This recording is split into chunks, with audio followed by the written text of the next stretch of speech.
नमस्कार, आप देख रहे हैं आज तक। मैं हूं आपके साथ रोहित सरदाना। कृषि कानून को लेकर घमासान जारी है। किसान अड़े हुए हैं कि सरकार कानून वापस ले और इस मामले में अब सुप्रीम कोर्ट की भी एंट्री हो चुकी है। हम आपको बताएंगे किसान आंदोलन से जुड़ी हर अहम खबर, जिस पर बात करने के लिए हमारे साथ आज 2 राज्यों के मंत्री जुड़ेंगे। लेकिन कार्यक्रम की शुरुआत इस वक्त की बड़ी खबर के साथ।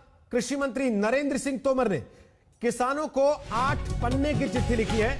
इसमें किसानों को एमएसपी जारी रखने का भरोसा दिया गया है। किसानों से अपील की गई है कि वो गुमराह करने वालों से बचकर रहें। आपको बता दें कि आज ही सुप्रीम कोर्ट में सुनवाई के दौरान अदालत ने सरकार से यह पूछा कि क्या वो कानूनों को होल्ड पर डालने के लिए तैयार हैं। इस पर अभी जवाब आना सरकार की तरफ से बाकी है। लेकिन इस बीच विपक्ष पर गुमराह करने का आरोप लगाते हुए कृषि मंत्री नरेंद्र सिंह तोमर की तरफ से चिट्ठी लिखी गई है किसानों को और कहा गया है कि किसान सफेद झूठ को पहचाने। उनको बरगलाया जा रहा है। हम आपको विस्तार से एक एक बिंदु बताते हैं इस चिट्ठी में आखिर क्या क्या कृषि मंत्री नरेंद्र सिंह तोमर की तरफ से लिखा गया है। उन्होंने लिखा है कि कानूनों को लेकर भ्रम फैलाया जा रहा है, किसानों को बरगलाने की कोशिश की जा रही है। एमएसपी जारी है और जारी रहेगी। यह बात सरकार पहले दिन से किसानों को यकीन दिलाने की कोशिश कर रही है। साथ ही उन्होंने अपनी सरकार की उपलब्धि गिनाई है कि 6 साल में एमएसपी के जरिए इसी सरकार ने किसानों को दोगुनी रकम दिलवाई है। और यह भी कहा गया नरेंद्र सिंह तोमर की तरफ से चिट्ठी में कि राजनीति के लिए कृषि बिलों को लेकर कुछ लोग झूठ फैला रहे हैं। मंडियां चालू हैं और चालू रहेंगी, इस बात का भरोसा भी कृषि मंत्री नरेंद्र सिंह तोमर की तरफ से इस चिट्ठी में दिया गया है। और कहा गया कि किसान सफेद झूठ को पहचाने और उसको खारिज करे कि यह बिल किसानों के भरोसे, किसानों की बेहतरी के लिए लाया गया है। एग्रीमेंट जो होगा वो फसलों के लिए होगा, किसान की जमीन के लिए नहीं होगा। और किसान जब चाहेगा वो करार को खत्म कर सकेगा।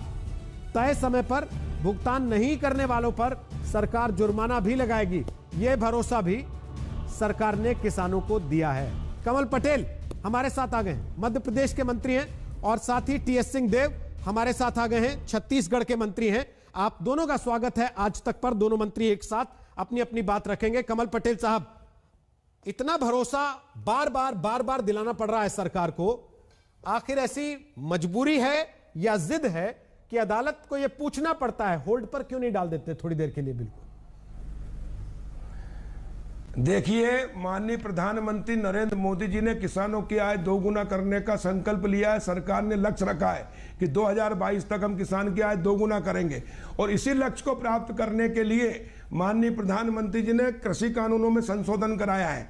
और ये तीनों कृषि कानून के संशोधन और साथ में स्वामित्व योजना, प्रधानमंत्री स्वामित्व योजना, ये दोनों मिलकर गांव की तकदीर और तस्वीर बदलेगी, दशा और दिशा बदलेगी और क्रांतिकारी परिवर्तन आएगा। सही मायने में 73 साल बाद गांव को, किसानों को, गरीबों को आजादी दिलाई है मोदी जी ने आर्थिक, क्योंकि गांव की प्रॉपर्टी की अभी तक कोई वैल्यू नहीं थी। मैं किसान हूं, मेरे गांव में मेरा 50 लाख का मकान है, लेकिन मैं 5,000 की जमानत नहीं ले सकता कोर्ट में, मैं 5,000 रुपए का लोन नहीं ले सकता, मुझे 5,000 के लिए कोई वो नहीं मिल सकती। सिर्फ खेती जो है, किसान खेती के लिए खाद, बीज, दवाई, ट्रैक्टर, हार्वेस्टर और मोटर पाइप के लिए ले सकता है।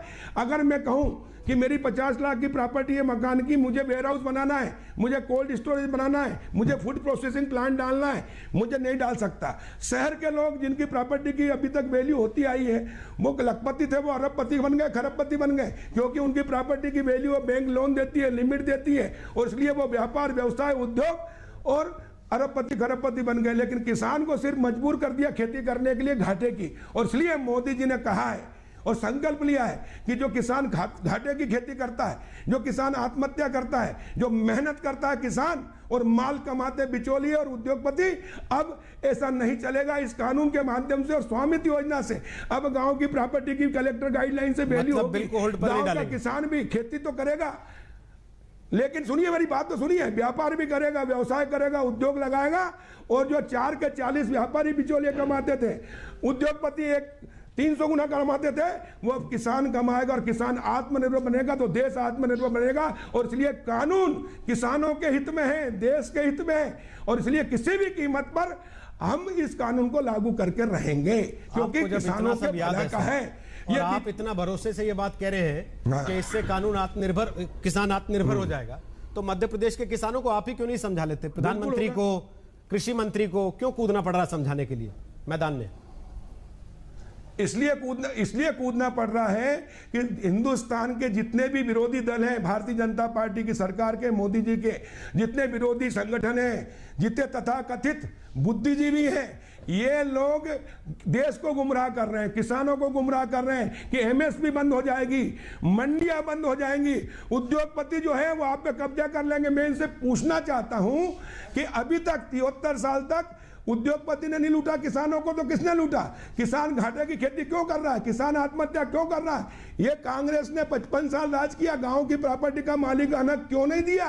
वर्षों से हमारे बाप दादा रहते आए, लेकिन आज तक मालिकाना हक नहीं मिला। जब मोदी जी दे रहे हैं, मोदी जी का लाभ का धंधा बना रहे खेती को, तो इनके पेट में तकलीफ क्यों हो रही? इसलिए तकलीफ हो रही है। अगर ये कानून लागू हो गया तो अगले चुनाव में इनका सफाया हो जाएगा और भारतीय जनता पार्टी जनाधार चारों तरफ बढ़ेगा। इसलिए भाजपा के जनाधार ना बढ़े, मोदी जी जो अच्छा काम कर रहे हैं उसको कैसे अड़ंगे डालें, और इसलिए टांग अड़ाने का काम कर रहे हैं, किसानों को भ्रमित कर रहे हैं। इसलिए हम किसानों को समझा रहे हैं और किसान हमारे साथ है, देश का किसान। अभी पटेल साहब, अभी अगला सवाल पूछता हूं, उसके पहले टीएस सिंहदेव साहब को चर्चा में ले आऊं, छत्तीसगढ़ के मंत्री हैं। टीएस सिंहदेव साहब, किसान बिलों से विरोध है या मोदी सरकार से विरोध है आपका, कि मोदी का बिल है इसलिए विरोध करना, जैसा ये कह रहे हैं? मोदी जी और उनकी सरकार, भारतीय जनता पार्टी और कांग्रेस अगर चुनाव में लड़ते हैं तो उस हद तक विरोध रहता है।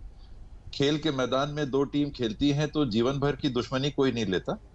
खेल के मैदान में अपना प्रदर्शन करके और उसके बाद में हित के लिए समाज में आदमी साथ रहता है। अनेकों दलों के साथी हैं जिनसे सामाजिक व्यवहार बना रहता है, कोई दुश्मनागत नहीं होती। यहाँ जो बात हो रही है वो बिलों के संदर्भ में हो रही है रोहित जी, और बिल में जो बातें हैं उससे एक गहरा अविश्वास कायम जो वर्तमान देश की सरकार है उससे बना रहा है, और उसकी एक पृष्ठभूमि है। जब नोटबंदी लाई गई तो कहा कुछ गया, परिणाम कुछ और है।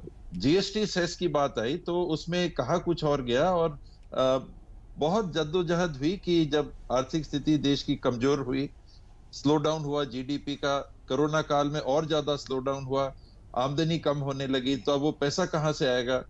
सीए के संदर्भ में अविश्वास की स्थिति बनी, कोयले के ऑक्शंस के संबंध में राज्यों और केंद्र के बीच में अविश्वास की स्थिति बनी। इन दायरे के अंदर एक कानून किसानों के नाम पे लाया गया, जिसमें मुझे लगता है कि किसानों का हित कम और कॉर्पोरेट जगत का, उद्योगपतियों का हित कहीं ज्यादा महसूस किया जा रहा है। आखिर किसान क्यों इतने पैमाने पे, और वो कह रहे हैं कि कांग्रेस पार्टी लंगर चलाएगी तो हम नहीं खाएंगे उसमें, दूसरी पार्टी लंगर चलाएगी तो हम उसका सेवन नहीं करेंगे। अर्थात वो एक इंडिपेंडेंट प्लेटफॉर्म पे अपनी बात रखना चाहते हैं, राजनीति से परे हटके। सुप्रीम कोर्ट को भी अगर बीच में आना पड़ता है तो आखिर कुछ तो बात होगी कि देश के सुप्रीम कोर्ट को संज्ञान में लेके बीच में आके पहल करने की आवश्यकता महसूस हो रही है।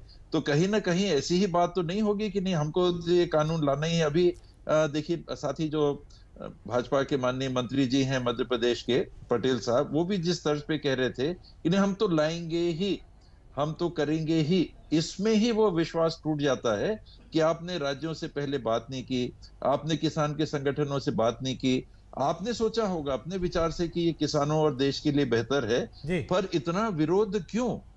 आखिर इतना विरोध क्यों हो रहा है? प्रायोजित तो मुझे नहीं लगता। सिंहदेव साहब, सरकार ये कह रही है कि पंजाब हरियाणा के किसान विरोध कर रहे हैं, बाकी जगह तो उस तरीके का विरोध दिख नहीं रहा, एक। और दूसरा, क्या कांग्रेस कृषि सुधारों के खिलाफ है? क्योंकि सरकार ने यह भी तर्क दिया कि भाई यही सब बातें तो आप करते थे जब आप सरकार में थे, अब हम कर रहे हैं तो आपको बुरा क्यों लग रहा है? इसमें प्रश्न मार्केट का है। मार्केट के संभावनाएं अगर बढ़ती हैं तो आपत्ति किसी को नहीं हो सकती। कांग्रेस ने भी अपने घोषणा पत्र में 22 बिंदुओं का हवाला कृषि के संदर्भ में दिया था, और उसमें मंडियों के विकेंद्रीकरण की भी बात कही थी। 5, 7, 10 गांवों के या इलाकों के एक मंडी हो ताकि किसानों को बहुत दूर न जाना पड़ सके। ये सारी बातें भी रखी हुई थी। पूरा मामला आके अटकता कहां पर है?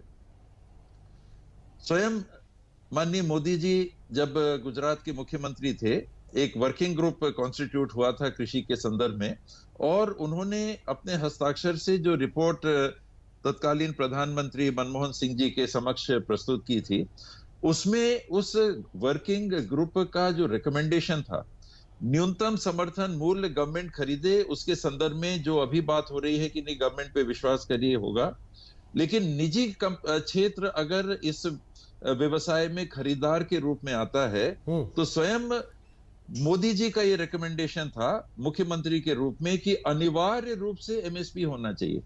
सरकार है, सरकार पे आप विश्वास कर सकते हैं, मार्केट फोर्सेस पे आप विश्वास कैसे करेंगे, उनको नियंत्रित कैसे करेंगे? तो स्वयं मोदी जी का उस समय रिकमेंडेशन था। ये बातें हैं जो बीच में आके अविश्वास का माहौल पैदा करती हैं। ठीक, कहा हुआ कुछ और हो जा रहा है और होगा क्या? आगे आप दोनों से बात करें, लेकिन आपने जिक्र किया सिंहदेव साहब अदालत की कार्रवाई का कि अदालत को बीच में आना पड़ा, अदालत को टिप्पणी करनी पड़ी, तो अदालत ने आज कहा क्या, अदालत में हुआ क्या, सवाल क्या पूछेगा और सरकार की तरफ से बात क्या कही गई? एक छोटी सी रिपोर्ट दिखाते हैं, उसके बाद आप दोनों के पास वापस आते हैं।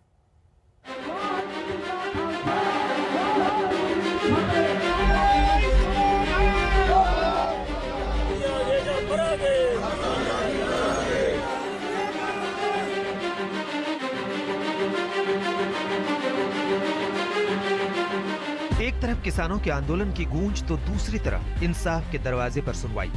चीफ जस्टिस शरद अरविंद बोबडे की अगुवाई में 3 जज आज भी बैठे। वकीलों के बीच बहस आज भी हुई। दलीलों का पुलिंदा तो जरूर खोला गया, लेकिन सुनवाई टल गई। सरकारों और किसानों के बीच अटकी हुई बात को लेकर सुप्रीम कोर्ट ने आज दोबारा सुझाव दिया कि शायद कृषि विशेषज्ञों की मदद लेकर कोई बीच का रास्ता निकाला जा सके। कोर्ट ने यह भी सरकार से पूछा है कि क्या इन कृषि कानूनों के अमल पर थोड़ी रोक लगाई जा सकती है, थोड़ी देरी की जा सकती है, ताकि किसानों को यह आश्वासन मिले कि सरकार जो है वो उनसे बात करने के बारे में सीरियस है।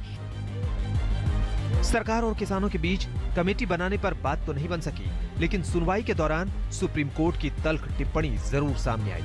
ये टिप्पणी याचिकाकर्ताओं की तरफ से प्रदर्शनकारियों को सड़क से हटाने की मांग पर आई। सुप्रीम कोर्ट ने कहा कि किसानों को प्रदर्शन का हक है, लेकिन इससे किसी को दिक्कत नहीं होनी चाहिए।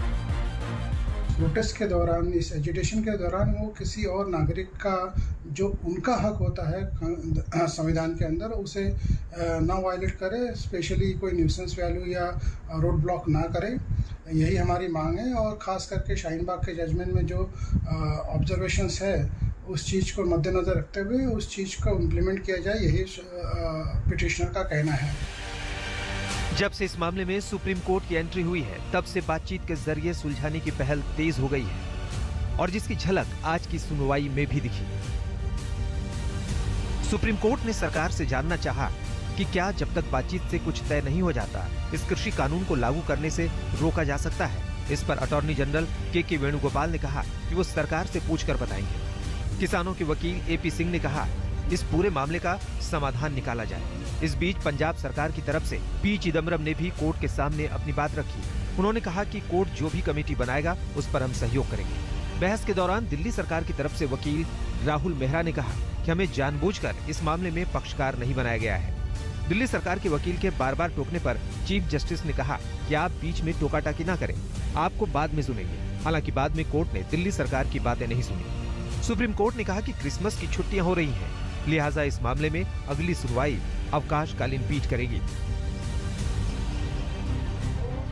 अब ऐसे में सवाल उठता है कि कृषि आंदोलन के खिलाफ प्रदर्शन कर रहे किसान और कानून वापस नहीं लेने पर अड़ी सरकार के सामने आगे क्या रास्ता है। इस मामले में चीफ जस्टिस की टिप्पणी में उम्मीद की रोशनी दिखती है। चीफ जस्टिस ने कहा, प्रदर्शन का भी एक लक्ष्य होता है जो बातचीत से निकल सकता है। यही वजह है कि हम कमेटी बनाने की बात कर रहे हैं। कमेटी में एक्सपर्ट हो सकते हैं, वो अपनी राय रखें। यानी साफ है, बातचीत से ही रास्ता निकलेगा। बातचीत से ही सरकार और अन्नदाताओं के बीच बात बनेगी। उनकी रूपरेखा क्या होगी, ये सुप्रीम कोर्ट तय करेगा। हालांकि 6 दौर की बातचीत बेनतीजा रही है, लेकिन उम्मीद है कि बातचीत से ही गतिरोध का कोहरा छटेगा। अनिशा माथुर के साथ संजय शर्मा, दिल्ली, आज तक। तो जैसा हमने आपको बताया, मध्य प्रदेश, छत्तीसगढ़ दोनों राज्यों के मंत्री इस वक्त हमारे साथ हैं, टीएस सिंहदेव और कमल पटेल। कमल पटेल साहब, अदालत में सरकार को जवाब देना है, क्या कहिएगा? हाँ जी, नहीं होल्ड करेंगे कानून को, करते रहे आंदोलन के साथ? अदालत में हम सरकार का पक्ष रखेंगे, कानून किसानों के हित में है। देखिए, प्रधानमंत्री नरेंद्र मोदी जी ने इस देश में जितने किसान हैं उसमें से 74% किसान 5 एकड़ से छोटे हैं, 11% किसान 25 एकड़ तक हैं और 14% किसान ही है जो 25% से ऊपर हैं। इन छोटे किसानों के लिए 6,000 रुपए साल 2-2 हजार की 3 किस्त करके 1 लाख करोड़ रुपए दिया है। आजाद भारत में पहली बार कोई प्रधानमंत्री है जिसने गरीब किसानों की चिंता करके उनके खातों में डलाए ताकि वो खेती लाभ का धंधा बन सके, उनको खाद का बीज का व्यवस्था हो जाए। एक फसल बीमा योजना की है, उसके तहत हजारों करोड़ रुपए किसानों को फसल नुकसान पर देते हैं। आरबीसी 6-4 में हम देते हैं और अभी मध्य प्रदेश के मुख्यमंत्री माननीय शिवराज सिंह जी की सरकार ने भी, हमने भी 4,000 रुपए उसमें मिलाए हैं, 10,000 रुपए। उदाहरण के लिए मैं एक छोटा किसान हूं, मेरे 4 बेटे हैं, चारों और 5 के नाम पे 5 एकड़ जमीन है, तो हमको 10-10 हजार करके 50,000 रुपए हर साल मिलेंगे छोटे किसानों को। और उससे इतने की हमारी फसल नहीं होती बल्कि घाटे की खेती करते थे, वो लाभ का होगा। इसमें एक भी किसान संगठन ने और विपक्ष ने स्वागत नहीं किया। अभी जो पंजाब हरियाणा के किसान स्वामित्व योजना है, सुनिए, क्यों तैयार नहीं? दूसरी चीज, हाँ, पंजाब हरियाणा के तनाव ज्यादा है और आप पीएम की पंचायत करा रहे हैं मध्य प्रदेश में, जबकि होनी चाहिए वो सिंगू बॉर्डर पे, टिकरी बॉर्डर पे, गाजीपुर बॉर्डर पे। नहीं, बॉर्डर पे झगड़ा करवाना है कि हमको? आप झगड़ा कराना चाहते हो क्या? मेरा कहना यह है कि हम किसानों को समझा रहे हैं, इन्होंने किसानों को गुमराह किया। देखिए, पंजाब के अंदर आड़त प्रथा है, पूरे देश के अंदर मंडियां हैं, एमएसपी पे खरीदते हैं गांव-गांव। हमारे यहाँ हजारों सेंटर किए हैं, हमने घर से खरीदा है। हमने मध्य प्रदेश में 1,30,00,000 गेहूं खरीदा इस बार, पहले 1 हेक्टेयर वाले किसान का, फिर 2 हेक्टेयर वाले का, फिर 3-4 ऐसे। पिछले साल 68,000 मेट्रिक टन गेहूं खरीदा था समर्थन मूल्य पे, इसलिए 1,30,00,000 30,000 करोड़ किसानों के खातों में डाले हैं। और इसलिए पंजाब में आड़त प्रथा है, और आड़त प्रथा में जो एमएसपी पे खरीदी होती, मैं बताता हूं ये आंदोलन क्यों हो रहा है। वो व्यापारी खरीदते हैं और व्यापारी किसानों से कहते हैं कि आपका एफएक्यू में नहीं है, नहीं खरीदेंगे, तो वो कहते हैं 200 रुपए कम देंगे। ठीक है, तो किसान मजबूरी में 200 करोड़ रुपए कम कुंटल में देता है। हजारों करोड़ रुपए ये व्यापारी बिचौलिए कमाते हैं। इस कानून के बाद ये बिचौलिए हट जाएंगे, सीधा किसान। और इसलिए ये बिचौलियों करा रहे हैं आंदोलन, पंजाब में गुमराह कर रहे हैं बिचौलिए। सरकार ये चलाते हैं, सरकार ये गिराते हैं, आरोप लगा रहे हैं कि बिचौलियों के लिए कांग्रेस विरोध कर रही। बोलिए। बिल्कुल सही है। ये टिप्पणियां दुर्भाग्यजनक हैं। देखें, उनके साथी भी जो एनडीए में थे, आखिर उन लोग भी सरकार से पृथक होने का, उन्होंने मंत्रिमंडल से इस्तीफा इत्यादि, अकाली दल के भी जो लोग हैं, तो कुछ तो कारण होगा। वहां भी क्या कारण था कि जो साथी सालों से उनके साथ जुड़े हुए थे, इस मसले पर उन्होंने मंत्रिमंडल से दूर होने का फैसला किया। भाई साहब अभी जो बता रहे थे कि किसानों की संख्या के बारे में, हाँ, तो इनको भी मिलता है, ये अकाली दल वालों को भी मिलता है, इसलिए विरोध कर रहे हैं। पंजाब में आड़तीय जो है वही काबिज है, हजारों करोड़ किसानों को खून चूसते हैं, उनको तकलीफ हो रही है। मोदी जी ने बिचौलिए हटाए हैं, और जो बिचौलियों से लाभ प्राप्त करते थे उनको तकलीफ है। पूरा हिंदुस्तान का किसान मोदी जी के साथ है। ठीक है, पटेल साहब उनका रिमार्क सुन ले पूरा। बोले सिंह, पूरा कीजिए। बिचौलिए तो बड़े बिचौलिए आ रहे हैं, अदानी और अंबानी के रूप में, और इनसे हमारे किसान को आमना सामना करा के व्यवहार कराना। इसीलिए न्यूनतम समर्थन मूल्य की बात आ रही है। जो लैंड होल्डिंग की बात आ रही थी, 5 एकड़ से कम देश में 60% ने, 1 हेक्टेयर से कम 68.52 और 2 हेक्टेयर से कम 17.69। ये 1915-16 में आखिरी जो सर्वे राष्ट्रीय संस्था ने किया था, तो 86.21% जो लैंड होल्डिंग है हमारे देश में, वो 5 एकड़ से कम की है। बड़े किसान नहीं है बड़े लैंड होल्डिंग वाले। 10 एकड़ से नीचे वाले 9.45 और 10 एकड़ हेक्टेयर तक वाले 3.76, और बड़े किसान जो और बड़े हैं 0.57 ही हैं। तो एक तो ये आंकड़ा स्पष्ट होना चाहिए कि जिस किसान की हम बात कर रहे हैं, देश में 5 एकड़ से कम लैंड होल्डिंग वाले 86.21% किसान हैं। ये गलत हम लोगों को आंकड़ा सामने नहीं रखना चाहिए। ठीक है। दूसरा जो ऑपरेशनल लैंड होल्डिंग है, वो 1.15 हेक्टेयर से घट के 1.08 हेक्टेयर हुई। यानी जो लैंड होल्डिंग का दायरा है वो भी धीरे धीरे घटता चला जा रहा है। ठीक, सिंह साहब समय की कमी है, लेकिन मसला ये कि पंचायत होगी मध्य प्रदेश में, कृषि मंत्री पहले किसानों को संबोधित कर चुके हैं, कल प्रधानमंत्री भी संबोधित करेंगे, और झगड़ा पंजाब हरियाणा से दिल्ली की तरफ आने वाले बॉर्डर पर ज्यादा है। किसान डटकर वहां बैठे, उत्तर प्रदेश से दिल्ली की तरफ आने वाले बॉर्डर पर बैठे, हरियाणा और दिल्ली के बॉर्डर पर बैठे, वहां पर उन किसानों को समझाकर हटाना वो पहली जरूरत है। एक छोटे से ब्रेक के बाद खबरों का सिलसिला जारी है। आप देख रहे हैं आज तक। धन्यवाद आप दोनों का आज तक पर आने का।